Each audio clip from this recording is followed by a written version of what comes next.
Bonjour tout le monde. Aujourd'hui, je continue la playlist fiche composant avec un élément que j'ai déjà abordé sur la chaîne et, par la même occasion, est utile pour la suite du projet de notre alimentation de laboratoire.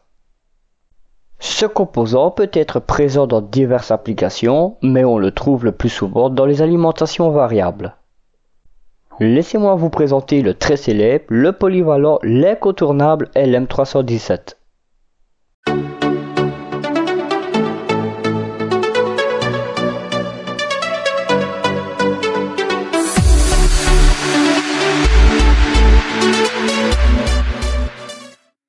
Le LM317 est un circuit intégré utilisé pour la régulation de tension, dont la tension de sortie peut être variable et possède 3 broches.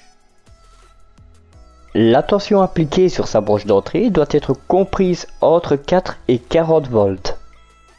En fonctionnement, il délivre une tension de référence s'élevant à 1,25 volts. Aussi, sa sortie peut délivrer une intensité maximale de 1,5 ampères. Le LM317 est très robuste car il dispose de certaines protections. En effet, en cas de surintensité au niveau de sa sortie, le régulateur se coupe de lui-même. De même, lorsque la puce dépasse un seuil de température, le LM317 se met en sécurité en baissant l'intensité de sortie. Le LM317 peut être proposé sous diverses formes et tailles. Ainsi, on les trouve en boîtier de type TO92 et, pour des puissances plus élevées, en boîtier de type TO220. Lorsque le LM317 est sous tension, et quelle que soit la situation, une tension s'élevant à 1,25 volts est toujours présente entre les broches de sortie et d'ajustement, dont les caractéristiques seront abordées plus loin. Cette différence de potentiel constitue une tension de référence. Ainsi, on ne peut descendre en dessous de cette valeur.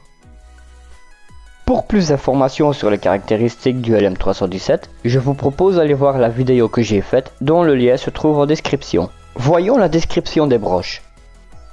La broche 1 Adjust. Elle correspond à la broche de réglage de la tension de sortie.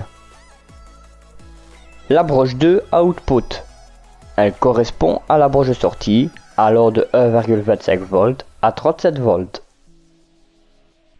Et enfin la broche 3 Input. Elle correspond à la broche d'entrée allant de 4 à 40 volts. À présent, abordons le principe de fonctionnement du LM317. Aussi, observons le diagramme interne de ce régulateur. Dans cette petite puce, nous constatons qu'il y a énormément de composants.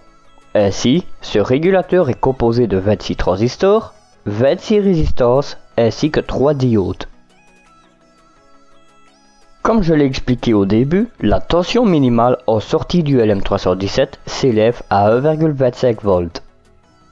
Ceci est possible à condition que l'intensité débitée par la broche de réglage soit d'au moins 10 mA.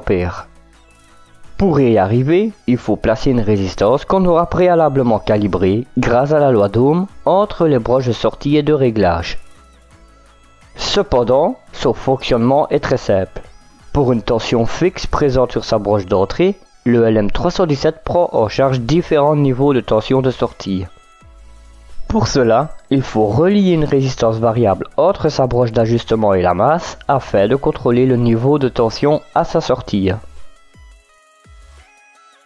Aussi, voici un tableau de tension.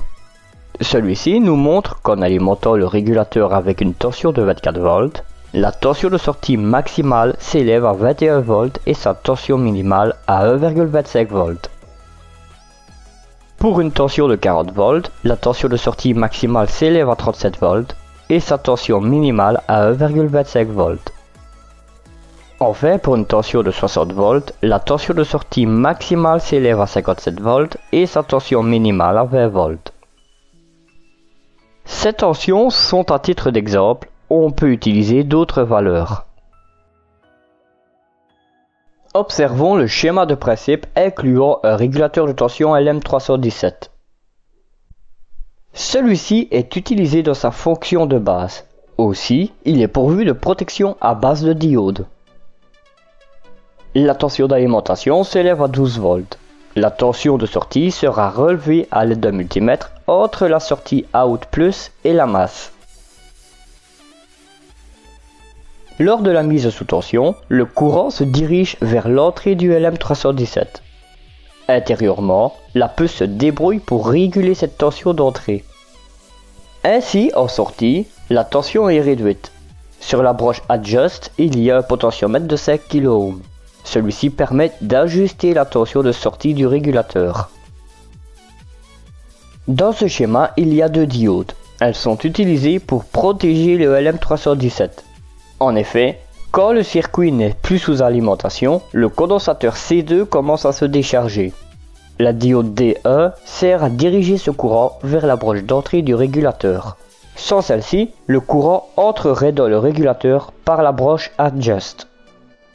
Aussi, le condensateur C3 commencerait également à se décharger. Le courant traverse la diode D2 qui, elle aussi, sert à le diriger vers la broche d'entrée. Sans cette diode, le courant issu de ce condensateur entrerait dans le régulateur par sa broche de sortie. Voyons à présent le schéma d'implantation. Ce schéma montre comment les éléments sont reliés entre eux. Sur celui-ci, on y trouve notre régulateur LM317, notre résistance de 240 ohms, notre potentiomètre de 5 kΩ, nos condensateurs céramiques et électrolytiques, ainsi que nos diodes de protection de type EN4007. Sur ce schéma, j'ai placé un plug d'alimentation représentant les 12 volts. Voyons le LM317 mis en pratique dans un circuit. Plaçons le circuit sous tension. Le multimètre, réglé sur le calibre 20 volts en courant continu, affiche une valeur de tension de sortie. En faisant tourner le curseur du potentiomètre par exemple vers la gauche, la tension affichée diminue. Comme le circuit est alimenté avec une tension de 12 volts, lorsque le curseur du potentiomètre est tourné à fond vers la gauche, la tension de sortie s'élève à environ 1,25 volts, qui est la tension de référence du LM317. Reproduisons l'expérience en tournant le curseur du potentiomètre à fond vers la droite. Maintenant, la tension de sortie s'élève à environ 11 volts.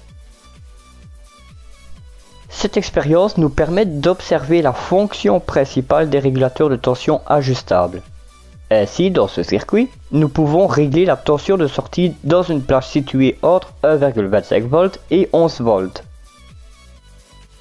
Nous sommes arrivés à la fin de cette vidéo dans laquelle nous avons découvert le LM317. Nous y avons vu son brochage ainsi que son comportement au travers d'un petit circuit. Dans la prochaine vidéo, je continuerai le montage de notre alimentation de laboratoire. Afin d'être averti de la sortie de celle-ci, abonnez-vous et activez les notifications. Aussi, si cette vidéo vous a plu, n'hésitez pas à la liker, à la partager et à la commenter. Tout en vous souhaitant de très bonnes expériences électroniques, je vous donne rendez-vous pour la suite sur Proto Électronique. Bye!